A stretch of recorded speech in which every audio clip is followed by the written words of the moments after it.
Monggo saiki aku tak takon karo kowe. Ha. Aku tak takon karo kowe. Kowe wangsulan.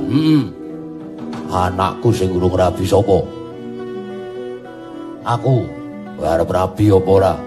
Ya rabi no, wong urip kok ora entuk rabi. Ning rabi ki ora kudu dipeksa.